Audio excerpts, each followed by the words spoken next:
కృష్ణా జిల్లా వైఎస్ఆర్సీపీ అధ్యక్షులు పేర్ని నాని చేసిన వ్యాఖ్యలు రాజకీయ వర్గాల్లో చర్చనీయాంశంగా మారాయి. తనపై హత్యాయత్నం జరిగినా దానిపై సరైన దర్యాప్తు జరగలేదని, కనీసం ఎఫ్ఐఆర్ కూడా నమోదు కాలేదని ఆయన ఆవేదన వ్యక్తం చేశారు. ఒక ప్రజా ప్రతినిధిపై జరిగిన ఇంత పెద్ద ఆరోపణపై కూడా అధికార యంత్రాంగం స్పందించకపోవడం పట్ల ఆయన అసంతృప్తి వ్యక్తం చేశారు.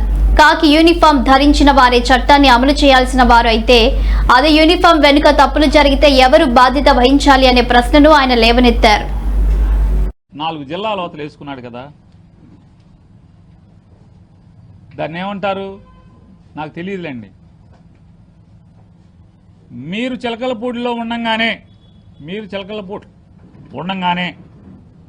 తాలూకాలో 2014లో కూటమి ప్రభుత్వం కుల రవీంద్ర గారు, అంటే నీకు గుర్తు చేయడం కోసం చెప్తాను, కుల రవీంద్ర గారు మంత్రి అవ్వంగానే 14లో ఒక సిఐ గారిని, ప్రస్తుతం పశ్చిమ గోదావరిలోనో తూర్పు గోదావరిలోనో అక్కడ ఉన్నట్టున్నారు వారు, లేకపోతే ఆ కోనసీమలోనో, వారు మచిలీపట్నం తాలూకాలో పోస్టింగ్ రాగానే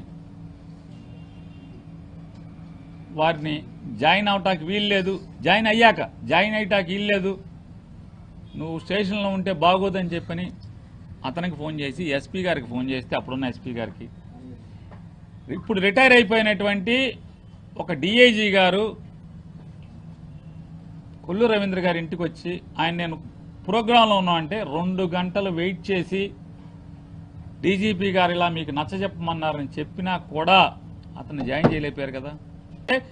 కాకి యూనిఫామ్ మాటున పాపాలు చేస్తున్నా, తప్పులు చేస్తున్నా, అధికారిక పార్టీకి లోబడి వేధింపులు చేస్తున్నా ఏమీ అనకూడదు. అతన్నంటే మమ్మల్ని అందరినీ అన్నట్టే, అంటే ఆయన లంచం తీసుకుంటే మిమ్మల్ని అందరూ తీసుకున్నట్టేనా? ఒక పోలీస్ అధికారి లంచంలో సస్పెండ్ అయితే మీ అందరూ సస్పెండ్ అవుతున్నారు? అవ్వట్లేదు కదా. ఒక ఏసీబీ ఆఫీసర్ రైడ్ చేస్తే ఒక పోలీస్ అధికారి మీద అతనొక్కడు మాత్రం ఎందుకు సస్పెండ్ అవుతున్నాడు? మీరందరూ వెంటనే మీరు ప్రెస్ మీట్ పెట్టి మమ్మల్ని అందరినీ సస్పెండ్ చేసేయండి, అతన్ని సస్పెండ్ చేయటం ఏంటి, మమ్మల్ని అందరినీ సస్పెండ్ చేయండి అనాలి కదా జైపాల్ గారు. అంటలేదు కదా. ఇది కూడా అలాంటిదే. ఎవరైతే తప్పు చేస్తున్నారో తప్పు చేస్తున్న వాళ్ళని ప్రశ్నిస్తున్నాం, గట్టిగా మాట్లాడుతున్నాం, హెచ్చరిస్తున్నాం.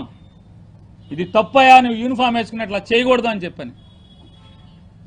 అది నేను చేసింది నేరమే అయితే జైపాల్ గారు, మీరు ఏ దండన విధించినా, మీరు నన్ను ఏం చేసినా నేను సిద్ధంగా ఉన్నాను. శిరస కొల్లు రవీంద్ర గారు